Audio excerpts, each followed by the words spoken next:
Okay, so now we are moving on to the second dish that I'm extremely excited about, which is we're going to have pomegranate coriander encrusted salmon. It just sounds so wonderful. It sounds so yummy. Yummy, and again, very simple to do. You have a nice wild coho salmon. You see the color of it. I toasted some coriander seeds earlier, and you can just do that in a pan like this, and just heat the pan up, put the seeds in, or any herb like that, dry herb, and toast a little bit. And I use my coffee grinder from home to go ahead and grind that up. And if you do that, a nice little trick is, important to start real quick, if you use that, when you want to clean that out, just put some rice in there. Oh, very cool. Like just regular rice, dry rice, and run it through your coffee grinder. You can clean the herbs out, or you can actually leave the coriander in there and have an interesting cup of coffee the next morning. That sounds like it would be good. Or you can buy it like that too. I mean, you can buy it ground already. You can buy it ground, it wouldn't be as fresh. but it won't be toasted either. Oh, so okay, this way point. you toast it and you get a richer, darker flavor. And you know, the coriander just has so many health benefits to it, as does the wild-caught salmon. And we really encourage you to do wild-caught salmon because it's rich in omega-3 fatty acids, and you don't get all that mercury issues that you do with your standard salmon or farm-raised salmon, which they actually put red dye in the salmon for the farm-raised salmon. So well, it's because the color comes from the crustaceans and the shellfish and the shrimp that the salmon eat. And of course, farm-raised aren't fed that, so to get the color, they have to put a dye into the food to get the flesh. Which is great too. So we're doing this with a pomegranate sauce. I'm going to start the sauce. And again, this show how easy it is. And I'm just using, I have a couple of different pomegranate juices, and I'm using the nuts, and it's just pomegranate, and it's just what it says. It's just pomegranate juice. Real simple. We're going to look at a little. And you know, the pomegranate is really high in antioxidants. For those people who are oxidation, it occurs, and pomegranates are a wonderful antioxidant. So we're giving you so many wonderful, rich, vitamin-enriched foods. So just to let you know a little bit about that. And you know, the whole pomegranate also reduces cholesterol as well. So, we're putting some... So we got the pomegranate juice. I have a bay leaf, a little fresh thyme, and clove of garlic. We're just going to put that in there, let that cook. That looks good. And then I'm going to add just a little chicken stock. You can add water if you want. The nice thing about stock is it's going to help the sauce thicken up a little bit. You can see that nice homemade chicken stock. Homemade. And you can see how it's almost like Jell-O. Right. Okay, that's how you can tell it's real stock. Exactly. So we're going to put that on and let that start boiling. And that's just going to cook down and reduce, and that's our sauce. At the end we can taste it, and maybe put a little salt, pepper in there if we want. Sometimes that was so easy. I mean, all he did was take strips if you like of to herbs make it a little richer, you know, depending on your diet, if you want to add a little butter to that, that'll make it just a little bit richer. And again, help it to thicken up a little bit, but that's just a matter of taste. So taste it when you are making it, and you can decide whether or not you want that in there. But of course, if you do, use real butter. Don't use margarine or you know. So we're not going to do that. So then, real simple. So you have that going, and we're going to just take the salmon, drizzle a little olive oil on it, and just kind of rub that in. Real simple. You can see that. Nice color, and again, I'm using a good olive oil, an extra virgin olive oil. There is going to be some flavor that you're adding to this, and this is actually also nice if you want to do this ahead of time and let your salmon marinate in that olive oil a little bit. Works really nice, and we're just going to sprinkle the coriander on there. Coriander has quite a bit of flavor, so we don't want to overdo it.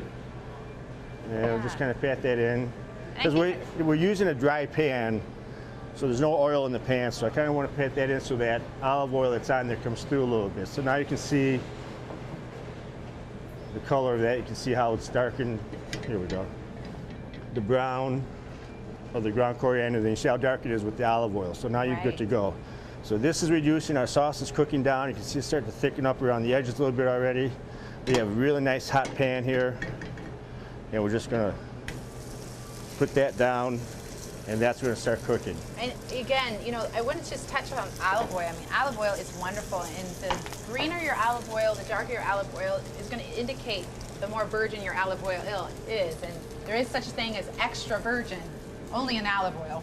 But to really get the good olive oil, you'd want it in a dark bottle, and so that it actually doesn't go rancid over time, because olive oil in general can go rancid very quickly if you have it around heat and you have it in a light area, an area where it's going to be, you know, a lot of heat. So you want to put it in a dark area so that it can actually have a longer shelf life. Now, we're going to serve this over quinoa.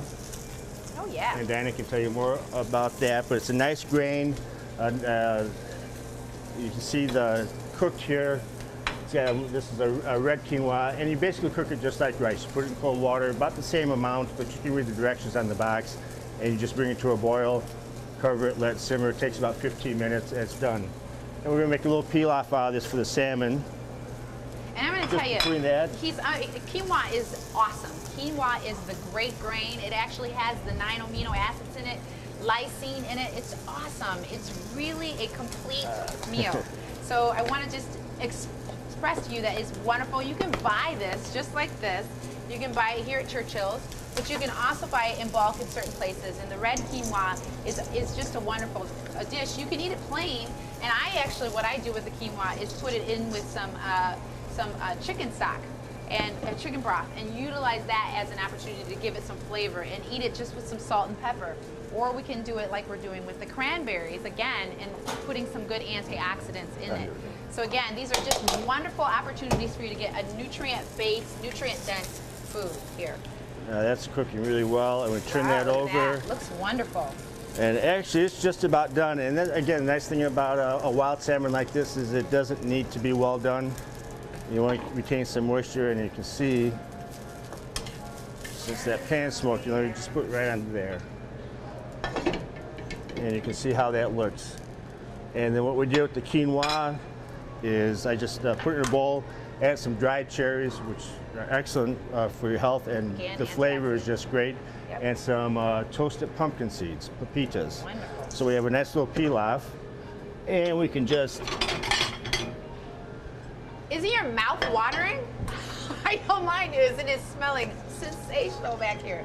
It's awesome. That just goes right on there. And it's so simple. Again, this quinoa, it just cooks up in a few minutes, as Bill said. Unlike, brown rice, which is still a wonderful grain. And essentially, I wanted to show, excuse me, the audience this, of all the different types of grains. This is just a magazine I just picked up in Bill's office just to show you how keen he is on the health world.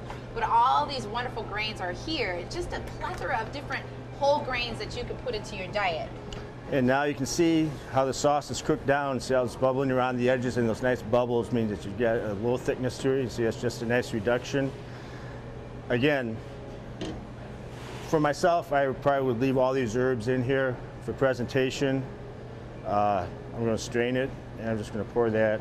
Oh my gosh, it looks so good. Right over the salmon. That is done. I think that's taken us maybe 5 minutes or so. Yeah, and see how we took the towel and just went around there. I mean, we could do that too. So yeah, and so we can come up front here. And again, you see how simple that was. Yes. And if you have your fresh thyme, you can always, when you serve it, it's pretty nice. And this is such a look at this, it's beautiful. And there you go. So awesome. And there's your dinner, there's your lunch. Again, very few ingredients, as you saw. The salmon, olive oil, and coriander. The quinoa, again, just boiled in water. Awesome. Cherries. Right. Again, you can use pine nuts. We use the pumpkin seeds. I mean, that's it. These are things that you have around your house. Except maybe the coriander might be something you might have to go out and get. But again, you can see the simplicity of it. Yes. And the beauty of it. It's beautiful, and you could really tell your spouse or whomever you might want to cook for that you did this yourself. Or else you could actually come here, because Bill, you do a lot of the gourmet foods all the time. And we've got them, it's gourmet to go. Right? Gourmet to go. You could get something just like this in a box. You could take it home, and then you could put it on your own plate. There you go. And act like you did it. And yes. It's Bill. So enjoy. Once you pay for it, it's yours. What you do with it after that, it's up to you. No one needs to know. And then real quick, we go back. If you do like a little soft, you taste this. I don't think the coriander really need it. But again, if you go with the coarse sea salt, you can just sprinkle a little on top. Because we didn't use any salt. And that's all the salt you need. I mean, and you're done. It's perfect. So low salt. Again, if you don't use the butter in the sauces, and you can see how nice that comes out, nice and clear. You know, it's just healthy. Wonderful. Well, on to the next dish. You're going to love the next one.